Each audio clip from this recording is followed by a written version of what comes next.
أسعد الله صباحكم بالخير واليمن والبركات. صباح الخير سيدتي الجميلة، صباح الخير صديقي العزيز، وكلمتين ونص وعلى السريع، وبنتكلم على الجنيه اللي راح في خبر إن وأخواتها. طب إحنا يا جماعة عايزين نرتقي بالجنيه بتاعنا ويجيلنا بدل الجنيه 1000. إزاي؟ حاجة بسيطة وكلنا لازم نشترك فيها، لأن هي دي اللي هتعمل انتعاش اقتصادي للبلد دي. إيه هي؟ السياحة يا جماعة.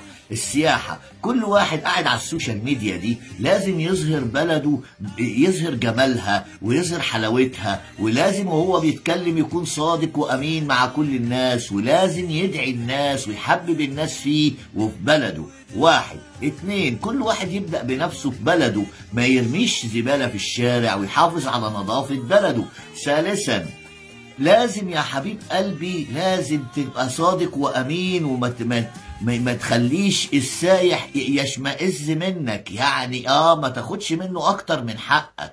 ليه؟ عشان يحب البلد دي ويرجع تاني ويجيب اصدقائه وتنتعش السياحة، لان السياحة القرش الوحيد في البلد دي اللي هو بيعمل انتعاش اقتصادي وبيدوب جوه البلد، فبالتالي كلنا هنبقى عندنا انتعاش اقتصادي، وده بعيد عن الحكومة خالص. ابدأ بنفسك علشان البلد تقوم يا جماعة. بدل ما يكون عندنا 14 مليون سائح في السنة، لازم يبقى عندنا 50 مليون سائح في السنة. ساعتها بس هتكسب كل يوم 100,000 جنيه، مش جنيه، لأن الجنيه خلاص بقى قرش ساغ، فهتكسب كل يوم 100,000 جنيه. نهاركو جميل، نهاركو سعيد، وحافظ على سياحة بلدك ونظافة بلدك، وساعد نفسك وساعد وطنك. أسعد الله صباحكم.